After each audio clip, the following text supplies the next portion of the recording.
The apocalyptic storm in Life is Strange isn't a magical punishment, it's a systemic checksum failure.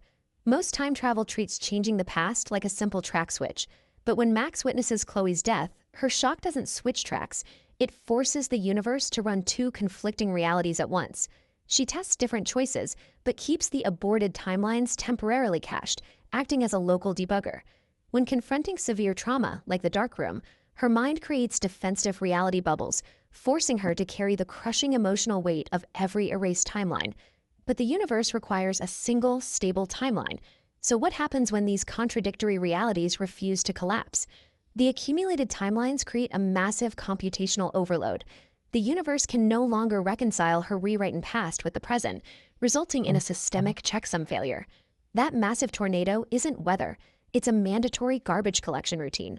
The system violently compresses those cached what-ifs to purge the corrupted data and restore stability. So what does it actually take to stop the storm and fix this broken reality? Max has to return to that bathroom choice, release all the cache data, and let the original reality execute. How does someone reach a point where they see absolutely no way out? It's a failure called systemic psychological implosion.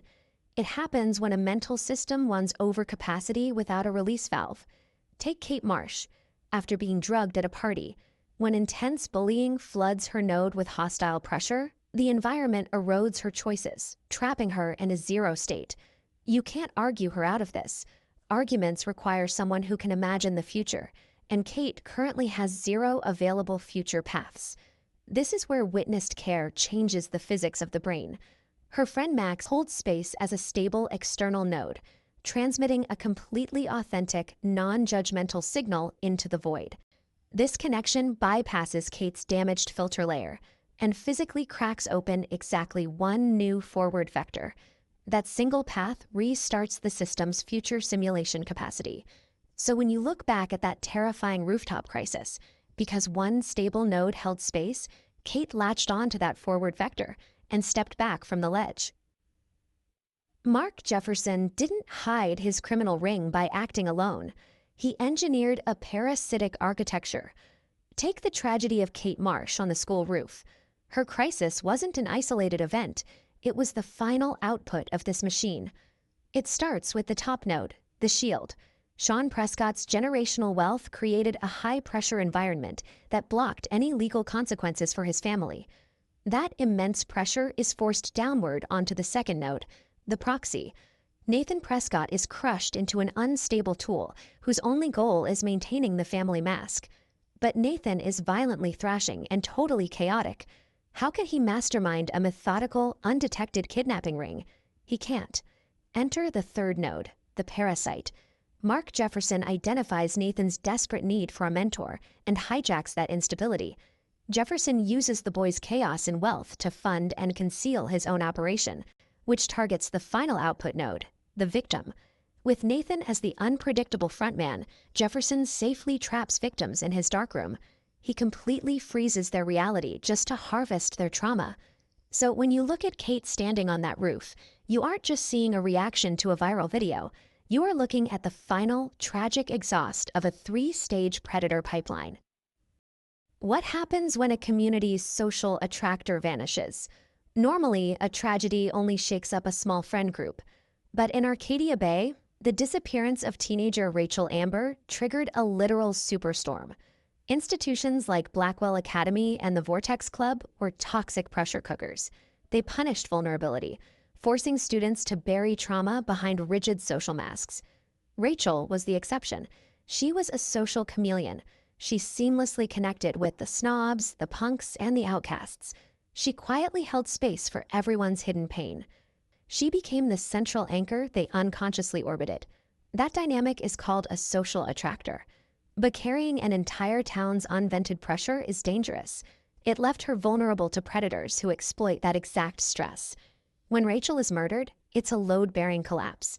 The community's emotional lifelines are severed simultaneously, leaving their suppressed trauma with nowhere to go. This massive accumulation of unresolved grief exceeds the town's carrying capacity. With no way to vent, the environment physically crashes and reboots. Social masking hides our trauma from a world that punishes raw pain. But how do polar opposite defense mechanisms actually heal each other? Take two teenagers. Chloe broadcasts unmodulated chaos, while Rachel performs perfectly for everyone. Chloe has zero filter. Her system broadcasts grief as reckless kinetic energy. Because she can't hide it, society relentlessly punishes her honesty. Rachel is the exact opposite, a masterful social architect who rapidly calibrates her boundaries to fit perfectly into any room. But her performance loads so fast, her center completely hollows out. She loses touch with her authentic core. When these two collide, their psychologies perfectly interlock. Rachel's structured boundary gives Chloe a stable trajectory toward the future, and Chloe's unfiltered honesty fills Rachel's hollow center with a genuinely safe environment. But what happens when the perfect performer uncovers a sudden family betrayal? With no mask prepared, her adaptive boundary completely shatters. This triggers a terrifying explosive release of unmanaged grief, igniting a literal forest fire. Instead of panicking or trying to fix the outburst, Chloe simply stays present.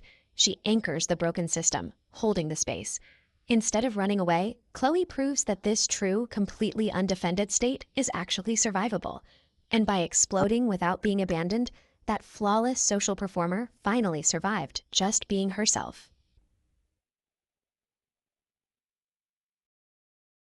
Caledon University looks like a snowy haven for prestigious artists, but beneath the elite exterior lies a massive cover-up. What happens when a school protects its reputation over its own students? It starts with a stolen manuscript. A trusted professor took his students' brilliant writing, published the novel under his own name, and claimed all the success for himself. When she tried to expose the theft, the betrayal went straight to the top. To protect the school's prestige, the university president buried the truth, driving the heartbroken student to take her own life. And this toxic culture is enforced by Abraxas, a secret, masked student society. For years, they've operated in the shadows, bullying outsiders and covering up the school's darkest tragedies. But the institution picked the wrong girl to silence. The victim's grieving best friend, Safi, manifested a terrifying new power: shape-shifting. Safi perfectly mimics the people who ruined her best friend, using their stolen identities to launch a one-woman psychological insurgency against the faculty. Now, Caledon is tearing itself apart from the inside out.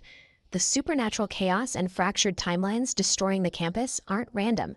They are the inevitable explosion of a corrupt system that thought it could get away with ruining a student's life. Without an internal braking system, a child's overwhelming grief can turn into physical destruction. Controlling it requires a psychological concept called co-regulation.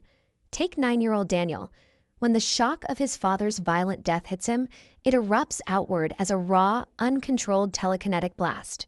Because his nervous system lacks the architecture to route world-ending pressure inward, all that kinetic energy is forced outward, making him a volatile discharge node. To stop the destruction, his older brother Sean steps in as his manual software. Sean establishes an energetic tether, acting as the missing regulatory filter for his brother's output. Every behavioral choice and emotion Sean exhibits travels straight down this tether, directly programming Daniel's open system in real time. This is an impossible burden. Sean is traumatized too, but he must suppress his grief, because any emotional collapse in his broadcast immediately destabilizes Daniel's kinetic power. If Sean pushes empathy down the tether, the telekinetic energy is filtered into a defensive shield. But if he broadcasts ruthless survival, the ethical brakes dissolve, scaling those blasts into lethal explosions. So that chaotic opening blast of telekinetic energy we saw at the very beginning, it doesn't remain an accident. That incredible kinetic force becomes a perfect physical mirror of Sean's moral choices. Coupling architectures map how humans process collective trauma. But severe trauma creates rigid, recursive mental cycles that logic alone cannot break. Take Haven Springs in Life is Strange. The town relies on two complementary characters to heal. First is Alex. She acts as a high-gain receiver for emotional radiation. When someone is trapped in a destructive loop of explosive anger, Alex doesn't just watch, she fully enters their subjective mindscape. She injects her own calm frequency directly into their chaotic field. This physically disrupts the cycle from the inside, a process called biological TMS. But absorbing an entire town's unfiltered emotion is a one-way ticket to sensory overload. To survive, she needs Steph, the external anchor. When a local boy is paralyzed by guilt, Steph organizes a town-wide live-action role-playing game. By playing a hero defeating monsters, the boy enters a structured reality with clear rules. He can safely process his grief without real-world consequences. This protective boundary is called a shared narrative container. Together, they complete the circuit.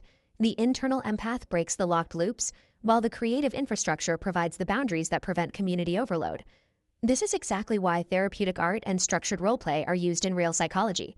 They act as the external sandboxes that make all that internal healing possible. What happens when a corporation forces an entire town to live inside a false keyframe? Usually, communities heal from a shared tragedy, but a manufactured lie freezes that process entirely. Take Haven Springs, where a mining company's illegal blast killed several local workers. Think of a town as a glowing web of connected futures. When those miners died, their branches were violently severed from the lattice. That creates a massive hole in the community. So how did the corporation stop the town from grieving? They installed a counterfeit reality directly over the damage.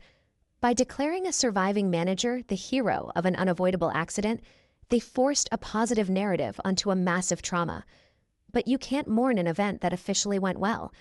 Because the town accepted this false keyframe, the unresolved grief had nowhere to go.